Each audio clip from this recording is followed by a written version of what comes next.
Vision Overseas ਇੱਕ ਮੁਕੰਮਲ migrant solution ਜੋ ਕਿ 2010 ਤੋਂ ਆਸਟ੍ਰੇਲੀਅਨ ਰਜਿਸਟਰਡ ਮਾਈਗ੍ਰੇਟ ਕੰਸਲਟੈਂਟ ਹਨ ਤੇ ਇਹ ਕਰਦੇ ਨੇ ਤੁਹਾਡੀਆਂ ਮਾਈਗ੍ਰੇਸ਼ਨ ਦੀਆਂ ਸਾਰੀਆਂ ਮੁਸ਼ਕਲਾਂ ਨੂੰ ਹੱਲ ਸਭ ਤੋਂ ਪਹਿਲਾਂ ਮੈਲਬਰਨ ਵਿੱਚ ਅਤੇ ਨਾਲ ਹੀ ਵਿਜ਼ਨ ਸੋਲਿਸਿਟਰਸ ਦੇ ਬੈਨਰ ਹੇਠ ਇਹ ਦਿੰਦੇ ਨੇ ਫੈਮਿਲੀ ਮੈਟਰ ਦੀਆਂ ਸਭ ਸਮੱਸਿਆਵਾਂ ਦਾ ਹੱਲ। संपर्क करो suit 1 level 1 23 Koornang Road, Carnegie, Victoria 3163, phone 0399399036 और Vision Overseas Facebook, Vision Solicitors Facebook. Vision Overseas एक मुकम्मल माइग्रेंट सोल्यूशन। अपना फ्रेंड्स चैनल देख रहे दर्शकों ਨੂੰ ਪਿਆਰ ਭਰੀ ਸਤਿ ਸ਼੍ਰੀ ਅਕਾਲ। ਤੁਸੀਂ ਦੇਖ ਰਹੇ ਹੋ ਪ੍ਰੋਗਰਾਮ ਮਾਈਗ੍ਰੇਸ਼ਨ ਮੈਟਰ ਮੇਰੇ ਨਾਲ ਜਾਨੀ ਕਿ ਹਰਮੀਤ ਬਮਰਾ ਦੇ ਨਾਲ ਤੇ ਇਸ ਪ੍ਰੋਗਰਾਮ 'ਚ ਅੱਜ ਮੇਰਾ ਸਾਥ ਦੇ ਰਹੇ ਨੇ ਵਿਜ਼ਨ ਓਵਰਸੀਜ਼ ਤੋਂ ਤਨਵੀਰ ਸਿੰਘ ਜੀ। ਤਨਵੀਰ ਸਿੰਘ ਜੀ ਤੁਹਾਡਾ ਇਸ ਪ੍ਰੋਗਰਾਮ 'ਚ ਬਹੁਤ ਬਹੁਤ ਸਵਾਗਤ ਹੈ ਜੀ। ਸਤਿ ਸ਼੍ਰੀ ਅਕਾਲ ਹਰਮੀਤ ਭਾਜੀ, ਆਪਣਾ ਫਰੈਂਡ ਵੇਖ ਰਹੇ ਸਾਰੇ ਸਰੋਤਿਆਂ ਨੂੰ ਪਿਆਰ ਭਰੀ ਸਤਿ ਸ਼੍ਰੀ ਅਕਾਲ ਤੇ ਹੋਪ ਇਸ ਜੋ ਮਹਾਮਾਰੀ ਵਿੱਚ ਸਾਰੇ ਸੇਫ ਹੋਣਗੇ ਤੇ ਰੂਲਸ ਫੋਲੋ ਕਰ ਰਹੇ ਹੋਣਗੇ। ਹਾਂਜੀ, ਉਮੀਦ ਕਰਦੇ ਹਾਂ ਕਿ ਇਦਾਂ ਹੀ ਸਾਰੇ ਰੂਲ ਫੋਲੋ ਕਰ ਰਹੇ ਹੋਣ। ਤੇ ਇਸ ਕੋਵਿਡ-19 ਦੇ ਦੌਰਾਨ ਮਾਈਗ੍ਰੇਸ਼ਨ ਦੇ ਵਿੱਚ ਕਾਫੀ ਸਾਰੀਆਂ ਚੇਂਜਿਸ ਆਈਆਂ ਨੇ ਤੇ ਇਹਦੇ ਵਿੱਚ ਕਈ ਲੋਕ ਫਸੇ ਵੀ ਨੇ, ਕਈ ਚੀਜ਼ਾਂ ਅਪਡੇਟ ਹੋਈਆਂ ਵਾ, ਖਾਸ ਕਰਕੇ ਸਟੂਡੈਂਟਸ ਨੂੰ ਲੈ ਕੇ। ਕੋਈ ਇੰਡੀਆ 'ਚ ਸਟੱਡੀ ਕਰ ਰਹੇ ਨੇ ਆਨਲਾਈਨ, ਕੁਝ ਇੱਥੇ ਕਰ ਰਹੇ ਨੇ ਤੇ ਬਹੁਤ ਸਾਰੇ ਝਮੇਲੇ ਹੈਗੇ ਨੇ ਜਿਹੜੇ ਕਿ ਇਸ ਨੂੰ ਲੈ ਕੇ। ਤੇ ਅਸੀਂ ਚਾਹਾਂਗੇ ਕਿ ਤੁਸੀਂ ਥੋੜਾ ਜਿਹਾ ਇਹਨਾਂ ਦੇ ਉੱਤੇ ਚਾਨਣਾ ਪਾਓ ਤਾਂ ਜੋ ਜਿਹੜੇ ਲੋਕੀ ਜਿੱਥੇ ਜਿੱਥੇ ਵੀ ਹੈਗੇ ਨੇ ਉਹਨਾਂ ਨੂੰ ਇਸ ਚੀਜ਼ ਦੀ ਪ੍ਰੋਪਰਲੀ ਨੌਲੇਜ ਮਿਲ ਸਕੇ ਕਿ ਕੀ ਚੀਜ਼ਾਂ ਉਹ ਕਰ ਸਕਦੇ ਨੇ, ਕੀ ਚੀਜ਼ਾਂ ਉਹ ਅਵੇਲ ਕਰ ਸਕਦੇ ਨੇ ਤੇ ਕਿਹੜੀਆਂ ਚੀਜ਼ਾਂ ਉਹ ਨਹੀਂ ਕਰ ਸਕਦੇ। ਤੇ ਜੇ ਅਸੀਂ ਸਟੈਪ ਬਾਏ ਸਟੈਪ ਆਈਏ ਤੇ ਆਪਾਂ ਜੇ ਸਭ ਤੋਂ ਪਹਿਲੇ ਗੱਲ ਕਰੀਏ ਤੇ ਗੱਲ ਪੇਰੈਂਟਸ ਦੀ ਕਰਦੇ ਹਾਂ ਕਿ ਕੁਝ ਪੇਰੈਂਟਸ ਜਿਹੜੇ ਇੱਥੇ ਆਸਟ੍ਰੇਲੀਆ 'ਚ ਹੈਗੇ ਨੇ ਇਸ ਟਾਈਮ ਦੇ ਉੱਤੇ, ਉਹਨਾਂ ਦੇ ਜਾਂ ਤੇ ਵੀਜ਼ੇ ਕੈਂਸਲ ਹੋ ਚੁੱਕੇ ਨੇ ਜਾਂ ਵੀਜ਼ੇ ਕੈਂਸਲ ਹੋ ਰਹੇ ਨੇ ਤੇ ਉਹਨਾਂ ਦੇ ਉੱਤੇ ਹੁਣ ਕਿਸ ਤਰੀਕੇ ਨਾਲ ਉਹ ਆਪਣਾ ਇਹ ਵੀਜ਼ੇ ਨੂੰ ਐਕਸਟੈਂਡ ਕਰ ਪਾਉਣਗੇ, ਕੀ ਰੂਲ ਰੈਗੂਲੇਸ਼ਨ ਉਹਨਾਂ ਦੇ ਉੱਤੇ ਲੱਗੇਗੀ? ਹਾਂਜੀ ਹਰਮੀਤ ਭਾਈ, ਜਿਸ ਤਰ੍ਹਾਂ ਜਦੋਂ ਦਾ ਲੋਕਡਾਊਨ ਸ਼ੁਰੂ ਹੋਇਆ ਆਪਾਂ ਮਾਰਚ ਇਸ ਮਹੀਨੇ ਤੋਂ ਕਹਿ ਲਈਏ ਕੋਵਿਡ ਕਰਕੇ, ਉਦੋਂ ਦੇ ਮਾਈਗ੍ਰੇਸ਼ਨ ਨੂੰ ਲੈ ਕੇ ਬੜੀ ਤੁਸੀਂ ਕਹਿ ਲਓ ਕਿ ਅਪਡੇਟਸ ਟਾਈਮ ਟੂ ਟਾਈਮ ਬੜੀ ਰੈਗੂਲਰਲੀ ਚੇਂਜ ਹੋ ਰਿਹਾ। ਮਾਈਗ੍ਰੇਸ਼ਨ ਫੀਲਡ ਵੈਸੇ ਹੀ ਬੜੀ ਡਾਈਵਰਸ ਹੈ ਤੇ ਇਹਦੇ 'ਚ ਰੂਲਸ ਵੈਸੇ ਬੜੇ ਚੇਂਜ ਹੁੰਦੇ ਰਹਿੰਦੇ ਨੇ, ਪਰ ਆਪਾਂ ਮਾਰਚ ਤੋਂ ਲੈ ਕੇ ਹੁਣ ਤੱਕ ਵੇਖੀਏ ਤੇ ਕਾਫੀ ਕੁਝ ਚੇਂਜਿਸ ਆਈਆਂ, ਕਹਿ ਸਕਦੇ ਹੋ ਐਵਰੀ ਵੀਕ ਆਈਆਂ। ਹੁਣ ਜਿਸ ਤਰ੍ਹਾਂ ਤੁਸੀਂ ਕਿਹਾ ਕਿ ਪੇਰੈਂਟਸ ਜਿਹੜੇ ਇੱਥੇ ਆਏ ਹੋਏ ਨੇ, ਪੇਰੈਂਟਸ ਸਟੂਡੈਂਟਸ ਦੇ ਵੀ ਆਏ ਹੋਏ ਨੇ, ਪੇਰੈਂਟਸ ਜਿਹੜੇ ਇੱਥੇ PR ਸਿਟੀਜ਼ਨ ਉਹਨਾਂ ਦੇ ਵੀ ਆਏ ਹੋਏ ਨੇ ਤੇ ਮੋਸਟਲੀ ਜਾਂ ਤੇ ਉਹਨਾਂ ਦਾ 3 ਮਹੀਨੇ ਦਾ ਸਟੇ ਹੁੰਦਾ ਜਾਂ ਜੇ ਕਿਸੇ PR ਜਾਂ ਸਿਟੀਜ਼ਨ ਦੇ ਪੇਰੈਂਟਸ ਨੇ ਤੇ ਉਹਨਾਂ ਦਾ ਸਟੇ ਜਿਹੜਾ ਮੈਕਸੀਮਮ 1 ਸਾਲ ਦਾ ਹੁੰਦਾ। 1 ਸਾਲ ਤੋਂ ਬਾਅਦ ਉਹਨਾਂ ਨੂੰ ਵਾਪਸ ਜਾਣਾ ਪੈਂਦਾ ਤੇ ਰਾਈਟ ਨਾਓ ਤੇ ਕਈਆਂ ਪੇਰੈਂਟਸ ਦੇ ਵੀਜ਼ੇ ਤੇ ਮੋਸਟਲੀ ਇਹ ਆਮ ਗੱਲ ਹੈ ਵੇਖਣ ਨੂੰ ਮਿਲਦੀ ਹੈ ਕਿ ਪੇਰੈਂਟਸ ਦੇ ਵੀਜ਼ੇ ਤੇ ਕੰਡੀਸ਼ਨ ਲੱਗੀ ਹੁੰਦੀ ਨੋ ਫਰਦਰ ਸਟੇ। ਜਿਹੜਾ ਤੁਸੀਂ ਆਪਣੀ ਕੰਡੀਸ਼ਨ ਸੈਕਸ਼ਨ ਤੇ ਚੈੱਕ ਕਰੋਗੇ ਉੱਥੇ 8503 ਕਰਕੇ ਕੰਡੀਸ਼ਨ ਲੱਗੀ ਹੁੰਦੀ ਨੋ ਫਰਦਰ ਸਟੇ। ਉਹਦਾ ਕਹਿਣ ਦਾ ਭਾਵ ਹੁੰਦਾ ਕਿ ਤੁਸੀਂ ਇੱਥੇ ਰਹਿ ਕੇ ਕੋਈ ਹੋਰ ਵੀਜ਼ਾ ਵਧਾ ਨਹੀਂ ਸਕਦੇ, ਪਰ ਕਿਉਂਕਿ ਪੈਂਡੇਮਿਕ ਸਿਚੁਏਸ਼ਨ ਹੈ, ਇੰਨਾ ਮਹਾਮਾਰੀ ਪਈ ਹੈ ਕੋਵਿਡ ਕਰਕੇ, ਤੁਸੀਂ ਇਹ ਚੀਜ਼ਾਂ ਇਹ ਕੰਡੀਸ਼ਨ ਹਟਵਾ ਸਕਦੇ ਹੋ ਈਜ਼ਲੀ ਕਿ ਤੁਹਾਡੇ ਪੇਰੈਂਟਸ ਵਾਪਸ ਜਾ ਨਹੀਂ ਸਕਦੇ ਕਿਉਂਕਿ ਇਹ ਸਾਰੇ ਕੋਵਿਡ ਕਰਕੇ, ਤੇ ਉਹ ਹਟਾਉਣ ਤੋਂ ਬਾਅਦ ਤੁਸੀਂ ਆਪਣਾ ਵੀਜ਼ਾ ਟੂਰਿਸਟ ਵਧਵਾ ਸਕਦੇ ਹੋ ਈਜ਼ਲੀ। ਤੇ ਜਿਹੜੇ ਕਿ ਔਲਰੇਡੀ ਈਵਨ ਦੋ ਕਿ ਤੁਸੀਂ ਜੇ 1 ਸਾਲ ਰਹਿ ਵੀ ਚੁੱਕੇ ਹੋ, ਤੁਹਾਡੀ 3 ਮਹੀਨੇ ਦੀ ਉਹ ਖਤਮ ਵੀ ਹੋ ਗਈ ਹੈ ਵੀਜ਼ਾ ਤੇ ਖਤਮ ਹੋਣ ਵਾਲਾ ਵਾ ਤੇ ਤੁਸੀਂ ਇਸ ਤੋਂ ਬਾਅਦ ਵਧਵਾ ਸਕਦੇ ਹੋ। ਬੜੇ ਲੋਕਾਂ ਨੇ ਨਾ ਸਾਨੂੰ ਜਿਸ ਤਰ੍ਹਾਂ ਕਈ ਵਾਰੀ ਕਲਾਇੰਟ ਨੂੰ ਇੰਟਰਵਿਊ ਕਰੀਦਾ, ਕਈਆਂ ਨੂੰ ਇਹ ਲੱਗਦਾ ਕਿ ਕਿਉਂਕਿ ਕੋਵਿਡ ਚੱਲ ਰਿਹਾ ਵਾ 3 ਮਹੀਨੇ ਬਾਅਦ ਨਾ ਆਟੋਮੈਟਿਕਲੀ ਕਿਉਂਕਿ ਜਾ ਤੇ ਸਕਦੇ ਨਹੀਂ ਵਾਪਸ ਤੇ ਵਧਾਉਣ ਦੀ ਲੋੜ ਨਹੀਂ। ਇਹ ਸਰਾਸਰ ਤੁਸੀਂ ਇਹਦੇ 'ਚ ਨਾ ਰਿਓ ਇੰਨੀ ਇਸ ਸਿਚੁਏਸ਼ਨ ਦੇ ਵਿੱਚ। ਤੁਹਾਡਾ ਵੀਜ਼ਾ ਜੇ ਕੋਵਿਡ ਕਰਕੇ ਤੁਹਾਡਾ ਆਟੋਮੈਟਿਕਲੀ ਸਟੇ ਤੋਂ ਬਾਅਦ ਆਟੋਮੈਟਿਕਲੀ ਨਹੀਂ ਵੱਧਦਾ, ਤੁਹਾਨੂੰ ਵਧਾਉਣਾ ਪੈਂਦਾ ਜੇ ਤੁਸੀਂ ਨੋ ਫਰਦਰ ਸਟੇ ਤੁਹਾਡੀ ਕੰਡੀਸ਼ਨ ਲੱਗੀ ਹੈ। ਤੇ ਕੋਸ਼ਿਸ਼ ਕਰੋ ਤੁਸੀਂ ਮਹੀਨਾ ਪਹਿਲੇ ਆਪਣਾ ਪ੍ਰੋਸੈਸ ਸ਼ੁਰੂ ਕਰ ਲਓ ਕਿਉਂਕਿ ਉਹਨੂੰ ਹੀ ਪਹਿਲੇ ਹਟਦਿਆਂ ਟਾਈਮ ਲੱਗਦਾ, ਉਸ ਤੋਂ ਬਾਅਦ ਤੁਹਾਡਾ ਟੂਰਿਸਟ ਵੀਜ਼ਾ ਐਕਸਟੈਂਡ ਹੁੰਦਾ। ਦੂਜੀ ਗੱਲ ਇੱਕ ਜਿਹੜੀ ਮੈਂ ਕਹਿਣਾ ਚਾਹੂੰਗਾ ਤੇ ਕਾਫੀ ਨੂੰ ਜਿਨ੍ਹਾਂ ਨੇ ਕਦੀ ਸੋਚਿਆ ਹੋਏਗਾ ਇਸ ਤਰੀਕੇ ਨਾਲ ਤੇ ਉਹ ਰਾਈਟ ਨਾਓ ਇਹ ਚੀਜ਼ ਦਾ ਬੈਨੀਫਿਟ ਲੈ ਸਕਦੇ ਨੇ ਕਿ ਜਿਨ੍ਹਾਂ ਦੇ ਪੇਰੈਂਟਸ ਇੱਥੇ ਨੇ ਤੇ ਉਹਨਾਂ ਦੇ ਅੱਧੇ ਭੈਣ ਭਰਾ ਇੱਥੇ ਨੇ। ਮੀਨਸ ਜੇ ਤੁਸੀਂ ਤਿੰਨ ਜਾਣੇ ਹੋ 3 'ਚ 2 ਜਾਣੇ ਇੱਥੇ ਹੈ, ਜਾਂ ਤੁਸੀਂ 4 ਜਾਣੇ ਹੋ, 4 'ਚ 2 ਜਾਣੇ, ਅੱਧੇ ਭੈਣ ਭਰਾ ਇੱਥੇ ਹੈ। ਤੇ ਉਹਨਾਂ ਦੇ ਪੇਰੈਂਟਸ ਜੇ 65 ਸਾਲ ਦੀ ਏਜ ਤੋਂ ਉੱਤੇ ਨੇ, ਦੋਵਾਂ 'ਚ ਇੱਕ ਜਾਣਾ, ਕੋਈ ਵੀ, ਚਾਹੇ ਮਦਰ ਹੋਵੇ ਜਾਂ ਫਾਦਰ, ਕੋਈ ਵੀ ਇੱਕ ਜਾਣਾ 65 ਸਾਲ ਦਾ ਘੱਟੋ ਘੱਟ ਹੈ, ਤੇ ਉਹ ਪੇਰੈਂਟ ਵੀਜ਼ਾ 804 ਲਈ ਐਲੀਜੀਬਲ ਹੁੰਦੇ ਨੇ ਔਨਸ਼ੋਰ ਪਾਉਣ ਵਾਸਤੇ। ਉਹਦਾ ਵੇਟਿੰਗ ਪੀਰੀਅਡ ਤੇ ਕਾਫੀ ਹੈ, 15-20 ਸਾਲ, 25 ਸਾਲ ਤੱਕ ਵੀ ਜੋ ਵੈਬਸਾਈਟ ਵਿਖਾ ਰਿਹਾ। ਪਰ ਉਹਦੇ ਨਾਲ ਫਾਇਦਾ ਕੀ ਹੁੰਦਾ ਕਿ ਹਾਂ, ਤੁਹਾਨੂੰ ਬਰੀਜ਼ਿੰਗ ਵੀਜ਼ਾ ਮਿਲ ਜਾਂਦਾ, ਤੁਸੀਂ ਮੀਨਸ ਇੱਥੇ ਲਗਾਤਾਰ ਰਹਿ ਸਕਦੇ ਹੋ। ਕਾਫੀ ਲੋਕੀ ਪੁਰਾਣੇ ਪਾਉਂਦੇ ਸੀਗੇ ਇਸ ਤਰੀਕੇ ਨਾਲ ਵੀਜ਼ੇ, ਪਰ ਕੀ ਹੁੰਦਾ ਜਦੋਂ 65 ਸਾਲ ਤੋਂ ਉੱਤੇ ਜਦੋਂ ਹੋ ਜਾਂਦਾ, ਜਦੋਂ ਉਹਨਾਂ ਕਿਸੇ ਦਾ ਪੇਰੈਂਟਸ ਹੁੰਦੇ ਆ, ਤੇ 90 ਤੋਂ 95% ਕੇਸਾਂ ਦੇ ਵਿੱਚ ਉਹਨਾਂ ਨੇ ਨੋ ਫਰਦਰ ਸਟੇ ਕੰਡੀਸ਼ਨ ਲੱਗੀ ਹੁੰਦੀ ਸੀ ਆਮ ਤੌਰ ਤੇ, ਜਿਹੜੀ ਹਟਾਉਣੀ ਬੜੀ ਮੁਸ਼ਕਲ ਹੁੰਦੀ ਸੀਗੀ। ਪਰ ਰਾਈਟ ਨਾਓ ਕਿਉਂਕਿ ਕੋਵਿਡ ਹੈ, ਤੇ ਇਸ ਕਰਕੇ ਜੇ ਤੁਸੀਂ ਨੋ ਫਰਦਰ ਸਟੇ ਹਟਵਾਉਂਦੇ ਹੋ ਆਪਣੀ ਕੰਡੀਸ਼ਨ, ਤੇ ਟੂਰਿਸਟ ਵੀਜ਼ੇ ਤੇ ਤੁਹਾਡੀ ਇੱਕ ਆਪਸ਼ਨ ਹੈ, ਤੁਸੀਂ ਵਧਾ ਹੀ ਸਕਦੇ ਹੋ।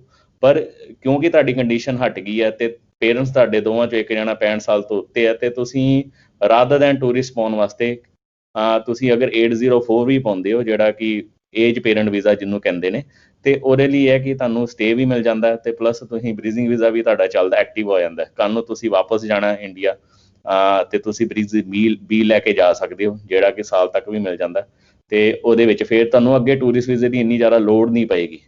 ਇਹ ਇਕੱਲਾ ਏਜ ਪੇਰੈਂਟ ਨਹੀਂ, ਇਸ ਤੋਂ ਇਲਾਵਾ ਕੰਟਰੀਬਿਊਟਰੀ ਏਜ ਪੇਰੈਂਟ ਵੀ ਹੁੰਦਾ, ਜਿਹਦੇ ਕਿ ਤੁਹਾਨੂੰ ਬਰੀਜ਼ਿੰਗ ਮਿਲਦਾ, ਤੇ ਤੁਹਾਨੂੰ ਇੰਟੈਰੀ ਮੈਡੀਕਲ ਕਾਰਡ ਵੀ ਮਿਲਦਾ ਉਹਦੇ ਵਿੱਚ, ਜਿਹੜੇ ਤੁਸੀਂ ਪੈਸੇ ਦੇ ਕੇ ਤੁਸੀਂ PR ਲੈਂਦੇ ਹੋ। ਉਹ ਵੀ ਤੁਸੀਂ ਔਨਸ਼ੋਰ ਪਾ ਸਕਦੇ ਹੋ ਜੇ ਤੁਸੀਂ ਆਪਣੀ ਨੋ ਫਰਦਰ ਸਟੇ ਹਟਵਾ ਦਿੰਦੇ ਹੋ, ਤੇ 65 ਸਾਲ ਤੋਂ ਉੱਤੇ ਇੱਕ ਤੁਹਾਡਾ ਪੇਰੈਂਟ ਹੈ, ਦੋਵਾਂ 'ਚੋਂ ਕੋਈ ਵੀ, ਜਾਂ ਮੋਮ ਡੈਡ ਤੁਹਾਡੇ ਦੋਵਾਂ 'ਚੋਂ ਕੋਈ ਵੀ ਇੱਕ ਜਾਣਾ, ਤੇ ਉਹ ਵੀ ਤੁਸੀਂ ਕੰਟਰੀਬਿਊਟਰ ਵੀ ਪਾ ਸਕਦੇ ਹੋ, ਜਿਹਦਾ ਕਿ ਵੇਟਿੰਗ ਪੀਰੀਅਡ ਰਾਈਟ ਨਾਓ 4 ਤੋਂ 5 ਸਾਲ ਦੇ ਵਿੱਚ ਹੈ। ਪਰ ਤੁਹਾਨੂੰ ਬਰੀਜ਼ਿੰਗ ਵੀਜ਼ਾ ਉਹਦੇ ਤੇ ਵੀ ਮਿਲਦਾ, ਤੇ ਤੁਹਾਨੂੰ ਮੈਡੀਕੇਅਰ ਬੈਨੀਫਿਟ ਵੀ ਮਿਲਦਾ। ਜਿਹੜਾ ਮੈਂ ਦੂਸਰਾ ਪਹਿਲੇ ਕਿਹਾ ਏਜ ਪੇਰੈਂਟ ਵੀਜ਼ਾ 804, ਉਹਦੇ ਤੁਹਾਨੂੰ ਮੈਡੀਕੇਅਰ ਨਹੀਂ ਮਿਲਦਾ, ਤੁਹਾਨੂੰ ਆਪਣੀ ਹੈਲਥ ਇੰਸ਼ੋਰੈਂਸ ਆਪੇ ਅਰੇਂਜ ਕਰਨੀ ਪੈਂਦੀ ਹੈ। ਪਰ ਇਸ ਮੱਚ ਬੈਟਰ ਜੇ ਤੁਸੀਂ ਕਦੀ ਸੋਚਿਆ ਸੀਗਾ, ਕਿਉਂਕਿ ਨੋਰਮਲੀ ਸਿਚੁਏਸ਼ਨਸ ਦੇ ਵਿੱਚ ਕੀ ਹੁੰਦਾ ਸੀਗਾ, ਜਦੋਂ ਇਸ ਕੋਵਿਡ ਤੋਂ ਪਹਿਲੇ ਜਦੋਂ ਲੋਕੀ ਪੇਰੈਂਟਸ ਇੱਥੇ ਆਉਂਦੇ ਸੀਗੇ, ਤੇ ਨੋ ਫਰਦਰ ਸਟੇ ਲੱਗੀ ਹੁੰਦੀ ਸੀ 65 ਸਾਲ ਤੋਂ ਉੱਤੇ, ਤੇ ਉਹ ਨੋ ਫਰਦਰ ਸਟੇ ਹਟਾਉਣੀ ਬੜੀ ਨੈਕਸਟ ਟੂ ਇੰਪੋਸੀਬਲ ਹੁੰਦਾ ਸੀਗਾ, ਕਿਉਂਕਿ ਇਹਦੇ 'ਚ ਕੁਝ ਰੈਗੂਲੇਸ਼ਨਸ ਹੈ ਜਿਹੜੀ ਫੋਲੋ ਕਰਨੀਆਂ ਹੁੰਦੀਆਂ, ਕੋਈ ਨਿਯਮ ਹੈ ਫੋਲੋ ਕਰਨੇ ਹੁੰਦੇ ਆ, ਤੇ ਉਹ ਜਸਟੀਫਾਈ ਨਹੀਂ ਹੁੰਦੇ ਸੀਗੇ। ਪਰ ਰਾਈਟ ਨਾਓ ਤੁਸੀਂ ਕੋਵਿਡ ਕਰਕੇ ਜਾਂ ਇਹ ਮਹਾਂਮਾਰੀ ਕਰਕੇ ਤੁਸੀਂ ਤੁਹਾਨੂੰ ਡਰ ਹੈ ਕਿ ਪੇਰੈਂਟਸ ਵਾਪਸ ਜਾਣਗੇ, ਇਹ ਤੁਹਾਨੂੰ ਸਾਰਿਆਂ ਨੂੰ ਇਹੀ ਹੁੰਦਾ ਕਿ ਪੇਰੈਂਟਸ ਇੱਥੇ ਰਹਿਣ, ਸਾਡੇ ਕੋਲ ਰਹਿਣ, ਤੇ ਹਰ ਇੱਕ ਬੰਦਾ ਨੋ ਫਰਦਰ ਸਟੇ ਹਟਵਾਉਂਦਾ। ਉਹਨੂੰ ਹਟਵਾਉਣ ਤੋਂ ਬਾਅਦ ਤੁਸੀਂ ਆਪਣਾ ਜ਼ਰੂਰੀ ਨਹੀਂ ਇਕੱਲਾ ਟੂਰਿਸਟ ਵੀਜ਼ਾ ਵਧਾ ਸਕਦੇ ਹੋ, ਜੇ ਤੁਸੀਂ ਕਿਸੇ ਐਕਸਪਰਟ ਨਾਲ ਜਾਂ ਕਿਸੇ ਨਾਲ ਕੰਸਲਟ ਕਰੋ। ਜੇ ਤੁਹਾਡੇ ਅੱਧੇ ਭੈਣ ਭਰਾ ਇੱਥੇ ਆ, ਤੇ ਤੁਸੀਂ ਪੇਰੈਂਟ ਵੀਜ਼ਾ ਵੀ ਆਪਸ਼ਨ ਹੈ ਤੁਹਾਡੇ ਕੋਲ, ਤੁਸੀਂ ਵਧਵਾ ਸਕਦੇ ਹੋ ਇਜ਼ੀਲੀ। ਇਹ ਤੁਸੀਂ ਇਨਫੋਰਮੇਸ਼ਨ ਬਹੁਤ ਵਧੀਆ ਦਿੱਤੀ ਹੈ। ਮੈਨੂੰ ਨਹੀਂ ਲੱਗਦਾ ਕਿ ਇਹ ਇਨਫੋਰਮੇਸ਼ਨ ਬਾਹਰ ਹਜੇ ਹੈਗੀ ਹੈ, ਤੇ ਜਾਂ ਫਿਰ ਬਾਹਰ ਹਜੇ ਇੰਨੀ ਆਈ ਨਹੀਂ, ਕਿਉਂਕਿ ਬਹੁਤ ਸਾਰੇ ਪੇਰੈਂਟਸ ਇੱਥੇ ਹੈਗੇ ਨੇ ਜਿਨ੍ਹਾਂ ਦੀ 65 ਤੋਂ ਪਲੱਸ ਵੀ ਹੈਗੀ ਹੈ, ਮਗਰ ਫਿਰ ਵੀ ਉਹ ਹਜੇ ਟੂਰਿਸਟ ਵੀਜ਼ਾ ਤੇ ਹੀ ਹੋਣਗੇ ਜਾਂ ਹੈਗੇ ਨੇ।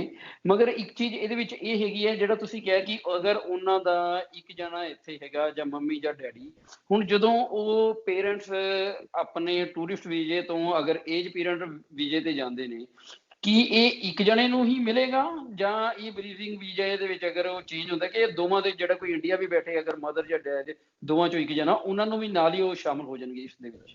ਹਰਮੀਤ ਭਾਈ, ਇਹ ਸਵਾਲ ਬਹੁਤ ਵਧੀਆ ਕੀਤਾ ਤੁਸੀਂ। ਏਜ ਪੇਰੈਂਟ ਵੀਜ਼ਾ ਜਿਹੜਾ 804 ਜਿਹੜੇ ਮੈਂ ਗੱਲ ਕਰ ਰਿਹਾ, ਇਹਦੀ ਕੰਡੀਸ਼ਨ ਹੈ ਕਿ ਹਾਂ, ਤੁਸੀਂ ਔਨਸ਼ੋਰ ਰਹਿ ਕੇ ਹੀ ਅਪਲਾਈ ਕਰ ਸਕਦੇ ਹੋ।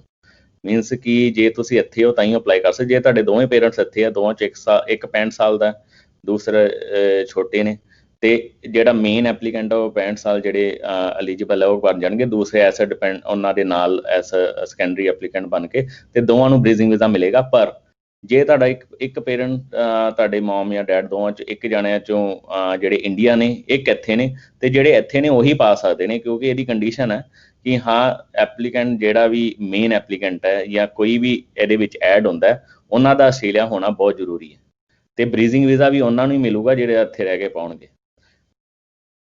ਠੀਕ ਹੈ। ਤੇ ਇਹਦੇ ਨਾਲ ਇੱਕ ਚੀਜ਼ ਹੋਰ ਹੈ ਕਿ ਜਿਸ ਤਰ੍ਹਾਂ ਤੁਸੀਂ ਕਿਹਾ ਕਿ ਜਿਨ੍ਹਾਂ ਲੋਕਾਂ ਨੇ ਇਹ ਨਾ ਸੋਚਣ ਕਿ ਆਟੋਮੈਟਿਕਲੀ ਜਿਹੜਾ ਇਹ ਰੀਨਿਊ ਹੋ ਜਾਏਗਾ ਟੂਰਿਸਟ ਵੀਜ਼ਾ, ਤੇ ਜੇਕਰ ਕਈਆਂ ਦਾ ਹੁਣ ਐਕਸਪਾਇਰ ਹੋ ਗਿਆ ਹੋਏਗਾ, ਉਹ ਕੀ ਕਰਨ ਹੁਣ ਇਸ ਟਾਈਮ ਦੇ ਉੱਤੇ? ਉਹ ਭਾਜੀ ਹੁਣ ਫੇਰ ਟੂਰਿਸਟ ਵੀਜ਼ਾ ਐਪਲੀਕੇਸ਼ਨ ਪਾ ਸਕਦੇ ਨੇ, ਉਹ ਵੈਲਿਡ ਗਿਣੀ ਜਾਏਗੀ। ਥੋੜੇ ਇਹਦੇ 'ਚ ਆਪਾਂ ਨੂੰ ਜਸਟੀਫਾਈ ਕਰਨਾ ਪਏਗਾ ਕਿ ਉਹ ਇਹ ਇੰਪ੍ਰੈਸ਼ਨਸ ਸੀਗੇ, ਕਿਉਂਕਿ ਜਦੋਂ ਦਾ ਇਹ ਮਾਰਚ ਤੋਂ ਲੋਕਡਾਊਨ ਦਾ ਇਹ ਸਾਰਾ ਚੱਲਿਆ, ਫਲਾਈਟ ਬਾਰਡਰਸ ਬੰਦ ਹੋਏ ਨੇ, ਸਾਰਾ ਕੁਛ ਰੂਲਸ ਇੰਨੀ ਛੇਤੀ ਚੇਂਜ ਹੋ ਰਹੇ ਨੇ ਤੇ ਆਮ ਲੋਕਾਂ ਦੀ ਜਿਹੜੀ ਪਹੁੰਚ ਤੋਂ ਥੋੜਾ ਬਾਹਰ ਹੈ, ਕਿਉਂਕਿ ਉਹ ਅਪਡੇਟ ਨਹੀਂ ਹੁੰਦੇ। ਉਹ ਬਸ ਇਹ ਹੈ ਕਿ ਸੁਣੀ ਸੁਣਾਈ ਗੱਲ ਕਿ ਹਾਂਜੀ ਮੀਨਸ ਇਹ ਜੇ ਬਾਰਡਰਸ ਬੰਦ ਹੈ ਇਹਦਾ ਮਤਲਬ ਜਾ ਤੇ ਅਸੀਂ ਸਕਦੇ ਨਹੀਂ, ਤੇ ਆਪਾਂ ਬੈਠੇ ਪਏਗਾ ਤੇ ਕੋਈ ਚੱਕਰ ਨਹੀਂ, ਜੇ ਐਕਸਪਾਇਰੀ ਹੋਏਗਾ ਤਾਂ ਰਹੀ ਚੱਲੋ। ਮੀਨਸ ਇਹ ਇਸ ਤਰ੍ਹਾਂ ਨਹੀਂ ਹੁੰਦਾ, ਗਲਤ ਹੈ। ਹਰ ਇੱਕ ਵੀਜ਼ਾ ਸਰਕਾਰ ਨੇ ਤੁਹਾਨੂੰ ਇਹਦੀ ਸਹੂਲਤ ਦਿੱਤੀ ਹੈ ਕਿ ਹਾਂ ਜਿਸ ਤਰ੍ਹਾਂ 9 ਫਰਵਰੀ ਸੇ ਤੁਸੀਂ ਹਟਵਾ ਸਕਦੇ ਹੋ, ਸਾਨੂੰ ਪਤਾ ਤੁਸੀਂ ਨਹੀਂ ਜਾ ਸਕਦੇ, ਤੁਸੀਂ ਇੱਥੇ ਰਹਿ ਕੇ ਵੀਜ਼ਾ ਹੋ, ਜੇ ਤੁਸੀਂ ਆਪਣਾ ਪੂਰਾ ਸਮਾਂ ਇੱਥੇ ਬਤੀਤ ਕਰ ਵੀ ਲਿਆ, ਤੁਸੀਂ ਅੱਗੇ ਵੀਜ਼ਾ ਵਧਾਓ, ਅਸੀਂ ਤੁਹਾਨੂੰ ਦੇਵਾਂਗੇ, ਪਰ ਤੁਹਾਨੂੰ ਪਾਉਣਾ ਪਏਗਾ, ਤੁਸੀਂ ਤੁਹਾਡਾ ਆਟੋਮੈਟਿਕਲੀ ਨਹੀਂ ਵਧੇਗਾ। ਇਸੇ ਦੇ ਨਾਲ ਹੀ ਜਿਹੜਾ ਇੱਕ ਲਾਸਟ ਰਿਲੇਟਡ ਕੁਐਸਚਨ ਹੈ ਕਿ ਇਹ ਘਰੇ ਬੈਠੇ ਇਹ ਆਪਣੇ ਆਪ ਆ ਸਕਦੇ ਕਿ ਜਾਂ ਇਹਨਾਂ ਨੂੰ ਕਿਸੇ ਮਾਈਗ੍ਰੇਸ਼ਨ ਤੁਹਾਡੇ ਵਾਂਗਰ ਏਜੰਟ ਕੋਲ ਸਪੈਸ਼ਲੀ ਜਾਣਾ ਹੀ ਪਏਗਾ? ਨਹੀਂ ਭਾਜੀ, ਇਹ ਘਰੇ ਬਹਿ ਕੇ ਤੁਸੀਂ ਆਪੇ ਪਾ ਸਕਦੇ ਹੋ, ਜ਼ਰੂਰੀ ਨਹੀਂ ਤੁਸੀਂ ਮਾਈਗ੍ਰੇਸ਼ਨ ਕਿਸੇ ਏਜੰਟ ਦੀ ਹੈਲਪ ਲੈਣੀ ਹੈ। ਟੂਰਿਸਟ ਵੀਜ਼ਾ ਬੜਾ ਈਜ਼ੀ ਹੁੰਦਾ, ਤੁਸੀਂ ਆਨਲਾਈਨ ਇਮੀ ਪੋਰਟਲ ਤੇ ਆਪਣਾ ਅਕਾਊਂਟ ਬਣਾ ਕੇ ਤੁਸੀਂ ਆਨਲਾਈਨ ਪਾ ਸਕਦੇ ਹੋ।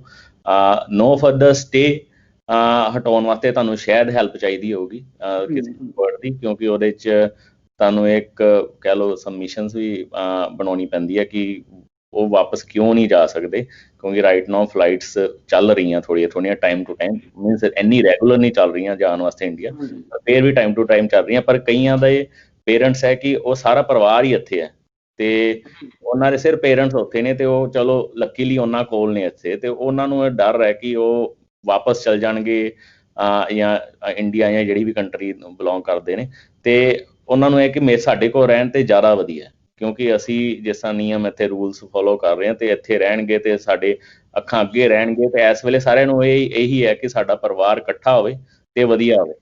ਤੇ ਜੇ ਤੁਹਾਡੇ 9 ਫਰਵਰੀ ਸੇ ਲੱਗੀ ਹੈ ਤੇ ਜੇ ਤੁਹਾਡਾ ਇੱਦਾਂ ਦਾ ਸਿਨੈਰੀਓ ਹੈਗਾ ਵਾ, ਤੇ ਹਾਂ ਤੁਸੀਂ ਐਕਸਪਰਟ ਦੀ ਹੈਲਪ ਲੈ ਕੇ ਆਪਣੀ 9 ਫਰਵਰੀ ਸੇ ਹਟਵਾ ਸਕਦੇ ਹੋ। ਥੋੜਾ ਤੁਸੀਂ ਆਪ ਅਗਰ ਸਟੱਡੀ ਕਰਦੇ ਹੋ, ਕਿਉਂਕਿ ਸਭ ਕੁਝ ਅੱਜ ਕੱਲ੍ਹ ਨੈਟ ਤੇ ਅਵੇਲੇਬਲ ਹੈ, ਤੁਸੀਂ ਆਪ ਸਟੱਡੀ ਕਰ ਸਕਦੇ ਹੋ, ਤੁਸੀਂ ਆਪ ਵੀ ਰਿਕੁਐਸਟ ਪਾ ਕੇ ਇਹਨੂੰ ਹਟਵਾ ਸਕਦੇ ਹੋ।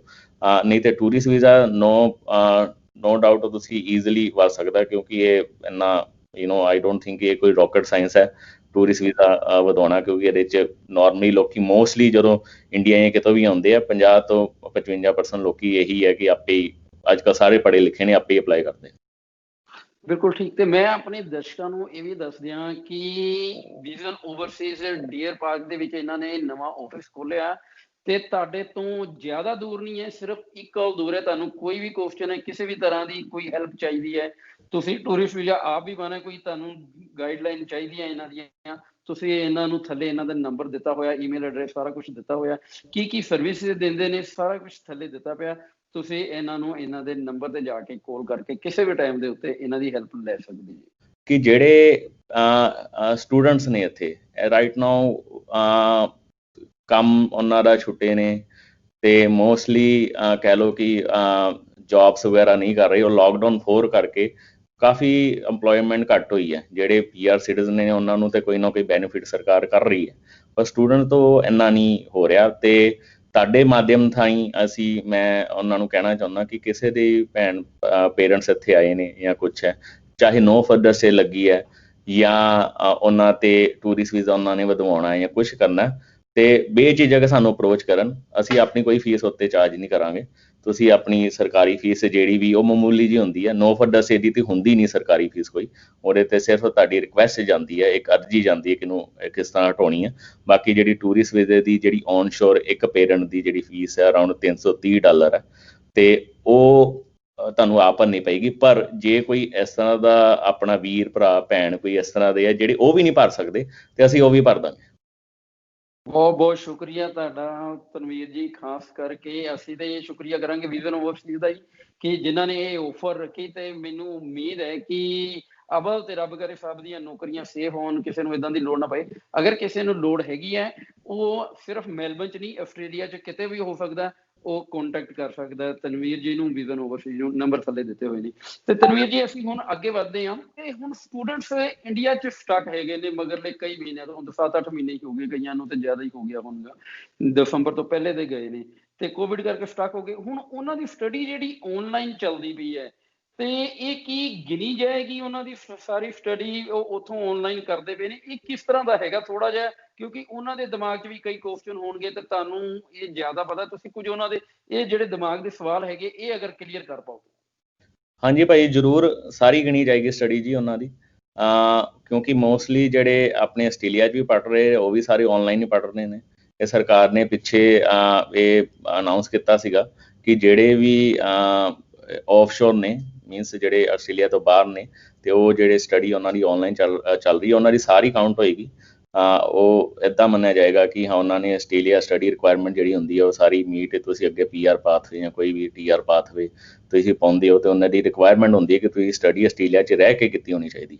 ਤੇ ਤੁਸੀਂ ਹੁਣ ਰਾਈਟ ਨਾਓ ਇਹ ਸਿਚੁਏਸ਼ਨ ਕਰਕੇ ਆਫਸ਼ੋਰ ਬੈਠੇ ਹੋ, ਉੱਥੇ ਆਨਲਾਈਨ ਪੜ੍ਹ ਰਹੇ ਹੋ, ਇਹ ਤੁਹਾਡੀ ਸਾਰੀ ਜਿੰਨੀ ਵੀ ਸਟੱਡੀ ਹੈ ਤੁਹਾਡੀ ਕਾਊਂਟ ਹੋਊਗੀ regularly as a Australian student, ਕਿ ਤੁਸੀਂ ਇੱਥੇ ਰਹਿ ਕੇ ਪੜ੍ਹ ਰਹੇ ਹੋ। ਤੇ ਜਿਹੜੇ ਹੁਣ ਅੱਧੀਆਂ ਫੈਮਲੀਆਂ ਜਿਨ੍ਹਾਂ ਦੀਆਂ ਇੱਥੇ ਆਸਟ੍ਰੇਲੀਆ 'ਚ ਹੈਗੀਆਂ, ਅੱਧੀ ਫੈਮਲੀ ਉਹਨਾਂ ਦੀ ਇੰਡੀਆ ਦੇ ਵਿੱਚ ਹੈਗੀ ਹੈ, ਤੇ ਉਹ ਸਟਕ ਹੈਗੇ ਨੇ, ਤੇ ਉਹਨਾਂ ਦਾ ਕਿਸ ਤਰੀਕੇ ਨਾਲ ਇਹ ਸਾਰਾ ਕੁਝ ਚੱਲੇਗਾ ਕਿ ਉਹ ਇੱਧਰ ਆ ਸਕਦੇ ਨੇ, ਐਗਜ਼ੈਂਪਸ਼ਨ ਨੂੰ ਲੈ ਸਕਦੇ ਨੇ? ਕਈਆਂ ਨੂੰ ਤਾਂ ਐਗਜ਼ੈਂਪਸ਼ਨ ਨਹੀਂ ਵੀ ਮਿਲ ਰਹੀ, ਤੇ ਕੁਝ ਇੱਦਾਂ ਉਹ ਦਿਖਾ ਸਕਦੇ ਨੇ ਕਿ ਸਾਡੀ ਅੱਧੀ ਫੈਮਿਲੀ ਆਸਟ੍ਰੇਲੀਆ 'ਚ ਹੈਗੀ ਹੈ ਤੇ ਸਾਨੂੰ ਐਗਜ਼ੈਂਪਸ਼ਨ ਮਿਲ ਜਾਵੇ, ਜਿਹੜੇ ਕਿ PR ਜਾਂ ਸਿਟੀਜ਼ਨ ਨਹੀਂ ਹੈਗੇ, ਮੈਂ ਉਹਨਾਂ ਦੀ ਗੱਲ ਕਰ ਰਿਹਾ। ਹਾਂਜੀ ਭਾਜੀ, ਇਹ ਬੜਾ ਵਧੀਆ ਤੁਸੀਂ ਕੀਤਾ ਸਵਾਲ। PR ਸਿਟੀਜ਼ਨ ਵਾਲਿਆਂ ਨੂੰ ਤਾਂ ਵੈਸੇ ਉਹਨਾਂ ਨੂੰ ਐਗਜ਼ੈਂਪਸ਼ਨ ਸਰਕਾਰ ਨੇ ਕਿਹਾ ਕਿ ਤੁਸੀਂ ਉਹ ਕੈਟੇਗਰੀ 'ਚ ਆਉਂਦੇ ਹੋ ਕਿ ਤੁਹਾਨੂੰ ਐਗਜ਼ੈਂਪਸ਼ਨ ਲੈਣ ਦੀ ਲੋੜ ਨਹੀਂ, ਜਿਹਦੇ ਵਿੱਚ ਰੀਸੈਂਟਲੀ ਕੱਲ੍ਹ ਉਹਨਾਂ ਨੇ ਬਿਜ਼ਨਸ ਵੀਜ਼ਾ ਸਬ ਕਲਾਸ 1 88 ਵੀ ਬਿਜ਼ਨਸ ਇਨਵੈਸਟਰ ਇਨੋਵੇਸ਼ਨ ਉਹ ਵੀ ਐਡ ਕਰਤਾ ਕਿ ਉਹਨਾਂ ਨੂੰ ਐਗਜ਼ੈਂਪਸ਼ਨ ਲੈਣ ਦੀ ਲੋੜ ਨਹੀਂ। ਪਰ ਜਿਹੜੇ ਟੈਂਪਰਰੀ ਆਪਣੇ ਵੀਰ ਭਰਾ ਭੈਣਾਂ ਜਿਹੜੀਆਂ ਉੱਥੇ ਗਈਆਂ, ਜਿਹੜੇ ਸਿੰਗਲ ਨੇ, ਉਹਨਾਂ ਨੂੰ ਜ਼ਰੂਰ ਦਿੱਕਤ ਆ ਰਹੀ ਐਗਜ਼ੈਂਪਸ਼ਨ ਤੁਸੀਂ ਅਪਲਾਈ ਕਰ ਸਕਦੇ ਹੋ।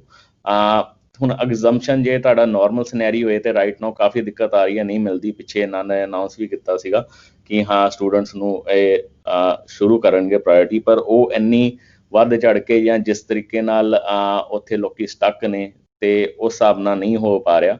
ਪਰ ਕਈਆਂ ਦੇ ਅੱਧੇ ਪਰਿਵਾਰ ਕਹਿ ਲਓ ਕਿ ਵਾਈਫ ਇੱਥੇ ਨੇ ਜਾਂ ਬੱਚਾ ਇੱਥੇ ਹੈ ਤੇ ਹਸਬੈਂਡ ਇਕੱਲੇ ਉੱਥੇ ਨੇ ਤੇ ਬੱਚਾ ਛੋਟਾ ਹੈ, ਤੇ ਤੁਸੀਂ ਐਗਜ਼ੈਂਪਸ਼ਨ ਆਪਣੀ ਕੰਪੈਲਿੰਗ ਰੀਜ਼ਨ ਤੇ ਵੀ ਪਾ ਸਕਦੇ ਹੋ। ਮੀਨਸ ਕਿ ਕੋਈ ਇੱਦਾਂ ਦੇ ਸਰਕਮਸਟੈਂਸਿਸ ਕਿ ਜਿਹੜੇ ਤੁਹਾਡੇ ਕੰਟਰੋਲ ਤੋਂ ਬਾਹਰ ਨੇ ਤੇ ਤੁਹਾਡੇ ਕੰਪੈਸ਼ਨੇਟ ਨੇ ਸਰਕਮਸਟੈਂਸਿਸ, ਤੁਹਾਨੂੰ ਇੱਥੇ ਆਉਣਾ ਬੜਾ ਜ਼ਰੂਰੀ ਹੈ। ਠੀਕ ਹੈ, ਜਦੋਂ ਤੁਸੀਂ ਐਗਜ਼ੈਂਪਸ਼ਨ ਪਾਉਂਦੇ ਹੋ ਤਾਂ ਤੁਸੀਂ ਇੱਕ ਪ੍ਰੋਪਰ ਆਪਣੀ ਸਾਰੀ ਉਹ ਆਪਣੀ ਜਿਸ ਤੋਂ ਤੁਹਾਨੂੰ ਲੱਗਦਾ ਕਿ ਤੁਹਾਡਾ ਇੱਥੇ ਆਉਣਾ ਕਿਉਂ ਜ਼ਰੂਰੀ ਹੈ, ਤੇ ਪਲੱਸ ਤੁਸੀਂ ਉਹ ਕ੍ਰਾਈਟੀਰੀਆ ਮੀਟ ਕਰਦੇ ਹੋ, ਤੁਸੀਂ ਇੱਕ ਐਕਸੈਪਸ਼ਨਲ ਕੇਸ ਨੂੰ ਮੀਟ ਕਰਦੇ ਹੋ ਕਿ ਹਾਂ ਸਾਡਾ ਪਰਿਵਾਰ ਕੋਈ ਮੈਡੀਕਲ ਰੀਜ਼ਨ ਹੈ, ਜਾਂ ਜਿਹੜੇ ਇੱਥੇ ਪਰਿਵਾਰ ਹੈ ਉਹਨਾਂ ਦਾ ਕੋਈ ਮੈਡੀਕਲ ਰੀਜ਼ਨ ਹੈ। ਤੇ ਕਿਉਂਕਿ ਹਿਊਮਨ ਲਾਈਫ ਦੀ ਤੁਸੀਂ ਕਹਿ ਲਓ ਜਾਂ ਬੰਦੇ ਦੀ ਉਹ ਕਦਰ ਨੂੰ ਨਜ਼ਰ ਰੱਖਦੇ ਕਿ ਹਾਂ ਇਹਨੂੰ ਐਸ ਅ ਫੈਮਿਲੀ ਇਫੈਕਟ ਹੋ ਰਿਹਾ, ਜਾਂ ਕੰਪੈਲਿੰਗ ਰੀਜ਼ਨਸ ਇੱਥੇ ਜੇ ਆਪਾਂ ਐਸਟੈਬਲਿਸ਼ ਕਰ ਪਾਉਂਦੇ ਹਾਂ, ਤੁਸੀਂ ਉਹ ਬੇਸ ਤੇ ਜਿਹੜੇ ਟੈਂਪਰਰੀ ਵੀ ਆਪਣੇ ਫਸੇ ਨੇ ਉਹ ਐਗਜ਼ੈਂਪਸ਼ਨ ਪਾ ਸਕਦੇ ਨੇ। ਪਰ ਆਪਾਂ ਤੁਹਾਨੂੰ ਇੱਕ ਸਪੋਰਟਿੰਗ ਬੜੀ ਸਟਰੋਂਗ ਸਬਮਿਸ਼ਨ ਜਿਹੜੀ ਜਸਟੀਫਾਈ ਕਰੇ ਕੰਪੈਲਿੰਗ ਰੀਜ਼ਨ, ਤੁਸੀਂ ਉਹ ਜੇ ਜਸਟੀਫਾਈ ਕਰ ਪਾਉਂਦੇ ਹੋ ਤੇ ਜ਼ਰੂਰ ਮਿਲ ਰਹੀ ਹੈ। ਅਸੀਂ ਵੀ ਇੱਕ ਦੋ ਕੇਸ ਇੱਕ ਦੋ ਤੋਂ ਜ਼ਿਆਦਾ ਹੀ ਵੈਸੇ ਕੀਤੇ ਨੇ ਜਿਨ੍ਹਾਂ ਦੇ ਆਪਾਂ ਸਕਸੀਡ ਹੋਏ ਆ ਐਗਜ਼ੈਂਪਸ਼ਨ ਐਕਸੈਪਟ ਹੋਈ ਹੈ ਲੈਣ ਦੇ ਵਿੱਚ। ਹਾਂਜੀ, ਜਿਹੜੇ ਟੈਂਪਰਰੀ ਵੀਜ਼ੇ ਹੋਲਡਰ ਸੀਗੇ। ਤੇ ਐਗਜ਼ੈਂਪਸ਼ਨ ਲੈਣ ਦੀ ਲੋੜ ਜਿਸ ਤਰੀਕੇ ਨਾਲ ਤੁਸੀਂ ਦੱਸਿਆ ਸਿਟੀਜ਼ਨ ਤੇ PR ਨੂੰ ਹੁਣ ਨਹੀਂ ਹੈਗੀ, ਜਿਸ ਤਰ੍ਹਾਂ ਗਵਰਨਮੈਂਟ ਨੇ ਕਹਿ ਦਿੱਤਾ, ਤੇ ਹੁਣ ਜਿਹੜੇ ਸਿੰਗਲ ਹੈਗੇ ਨੇ ਓਨਲੀ, ਤੇ ਉਹ ਕਿਸ ਤਰੀਕੇ ਨਾਲ ਜਾਂ ਤੇ ਉਹ ਅਪਲਾਈ ਕਰ ਸਕਦੇ ਕਿ ਜਾਂ ਉਹ ਅਪਲਾਈ ਕਰ ਹੀ ਨਹੀਂ ਸਕਦੇ ਕਿਉਂਕਿ ਆਨਲਾਈਨ ਸਟੱਡੀ ਹੈਗੀ ਹੈ?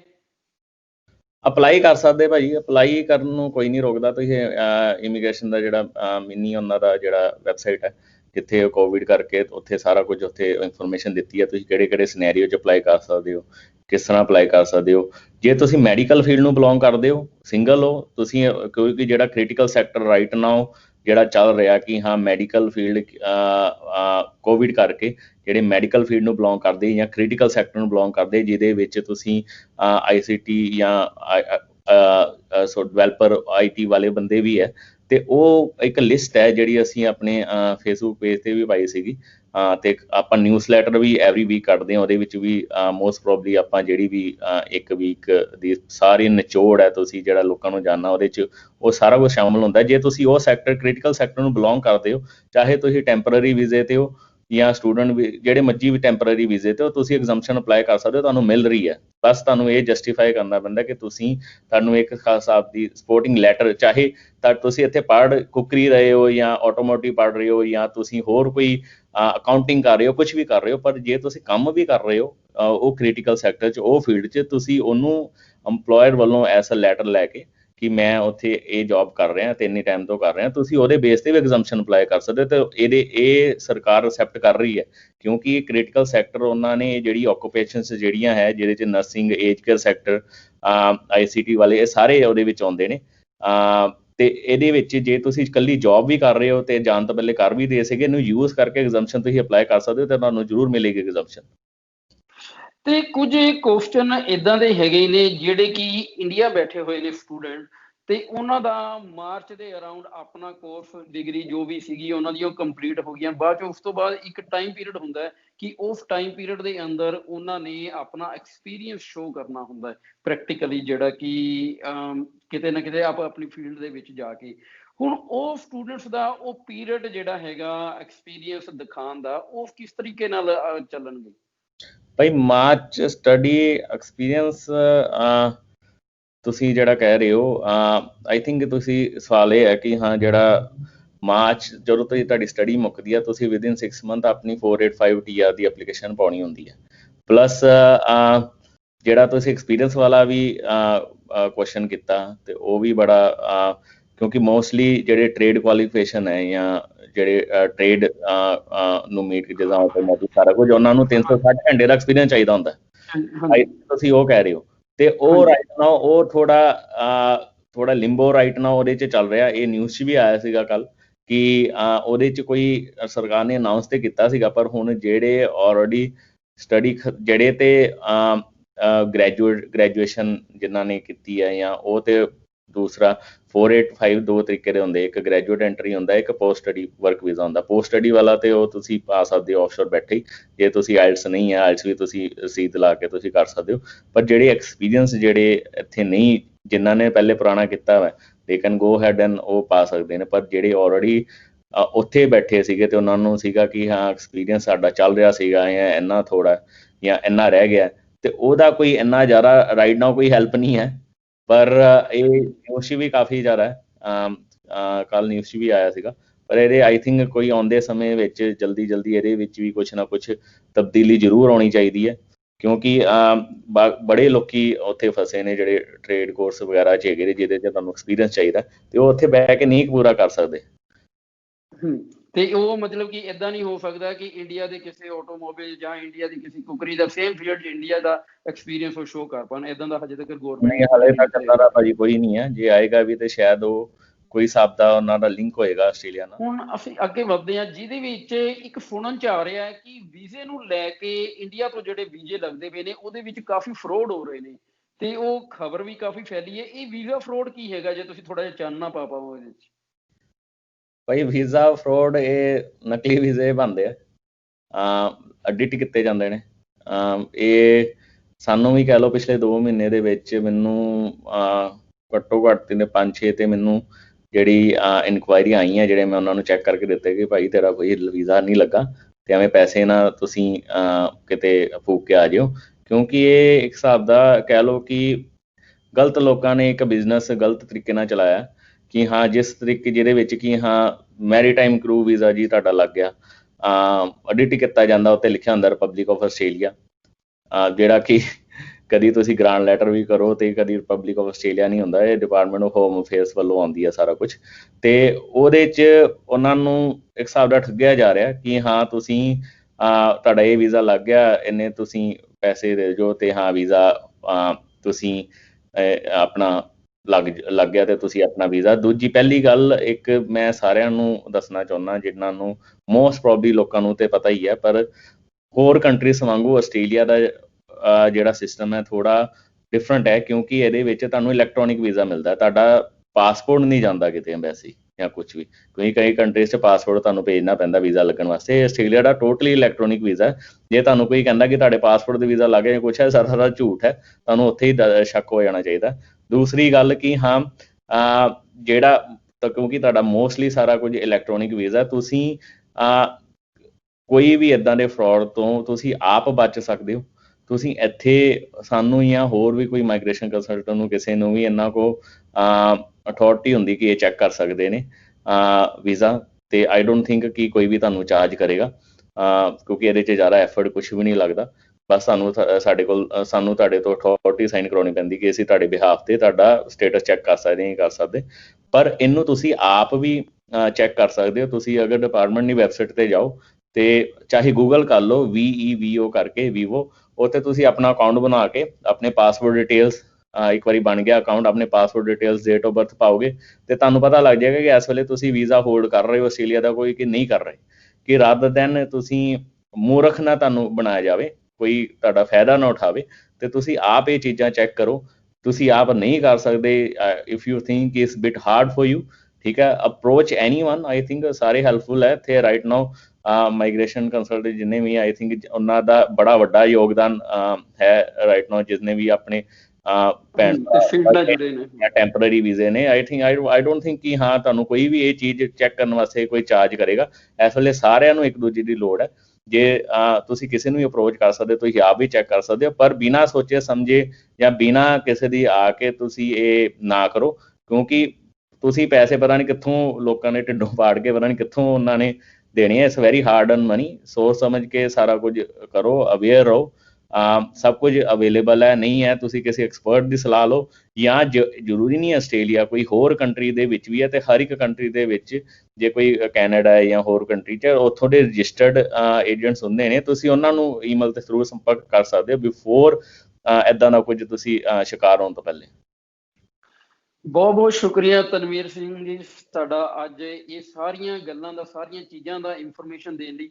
ਤੇ ਆਈ ਐਮ ਸ਼ੋਰ ਕਿ ਜਿਹੜੇ ਲੋਕੀ ਸਾਨੂੰ ਦੇਖ ਰਹੇ ਨੇ, ਜਿਹੜੇ ਦਰਸ਼ਕ ਸਾਨੂੰ ਦੇਖ ਰਹੇ ਨੇ, ਉਹਨਾਂ ਦਾ ਇਹਦੇ ਨਾਲ ਬਹੁਤ ਫਾਇਦਾ ਹੋਇਆ ਹੋਏਗਾ, ਕਿਉਂਕਿ ਜਿਹੜੀਆਂ ਚੀਜ਼ਾਂ ਤੁਸੀਂ ਦੱਸੀਆਂ ਪੇਰੈਂਟਸ ਵੀਜ਼ੇ ਦੀਆਂ, ਖਾਸ ਕਰਕੇ ਉਹ ਬਰੀਜ਼ਿੰਗ ਵੀਜ਼ੇ ਤੇ ਕਿਸ ਤਰੀਕੇ ਨਾਲ ਜਾ ਸਕਦੇ ਨੇ, ਕਿਸ ਤਰੀਕੇ ਨਾਲ ਵਧਾ ਸਕਦੇ ਨੇ, ਤੇ ਕਿਹੜੇ ਸਟੂਡੈਂਟਸ ਨੂੰ ਐਗਜ਼ੈਂਪਸ਼ਨ ਕਿਸ ਤਰੀਕੇ ਨਾਲ ਮਿਲ ਸਕਦੀ ਹੈ।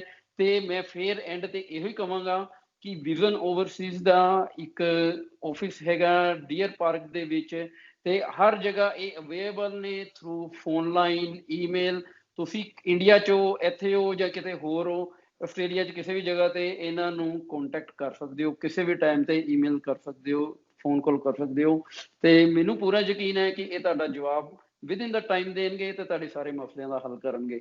ਤਨਵੀਰ ਸਿੰਘ ਜੀ ਐਂਡ ਤੇ ਤੁਹਾਡਾ ਬਹੁਤ ਬਹੁਤ ਸ਼ੁਕਰੀਆ ਸਾਡੇ ਨਾਲ ਜੁੜ ਕੇ ਸਾਡੇ ਦਰਸ਼ਕਾਂ ਦਾ ਰੂਬਰੂ ਹੋਣ ਦਾ।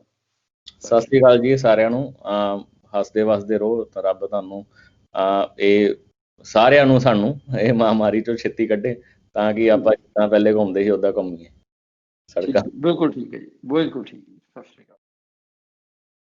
ਵਿਜ਼ਨ ਓਵਰਸੀਜ਼ ਇੱਕ ਮੁਕੰਮਲ ਮਾਈਗ੍ਰੈਂਟ ਸੋਲਿਊਸ਼ਨ ਜੋ ਕਿ 2010 ਤੋਂ ਆਸਟ੍ਰੇਲੀਅਨ ਰਜਿਸਟਰਡ ਮਾਈਗ੍ਰੇਟ ਕੰਸਲਟੈਂਟ ਹਨ ਤੇ ਇਹ ਕਰਦੇ ਨੇ ਤੁਹਾਡੀਆਂ ਮਾਈਗ੍ਰੇਸ਼ਨ ਦੀਆਂ ਸਾਰੀਆਂ ਮੁਸ਼ਕਲਾਂ ਨੂੰ ਹੱਲ ਸਭ ਤੋਂ ਪਹਿਲਾਂ ਮੈਲਬਰਨ ਵਿੱਚ, ਅਤੇ ਨਾਲ ਹੀ ਵਿਜ਼ਨ ਸੋਲਿਸਿਟਰਸ ਦੇ ਬੈਨਰ ਹੇਠ ਇਹ ਦਿੰਦੇ ਨੇ ਫੈਮਿਲੀ ਮੈਟਰ ਦੀਆਂ ਸਭ ਸਮੱਸਿਆਵਾਂ ਦਾ ਹੱਲ।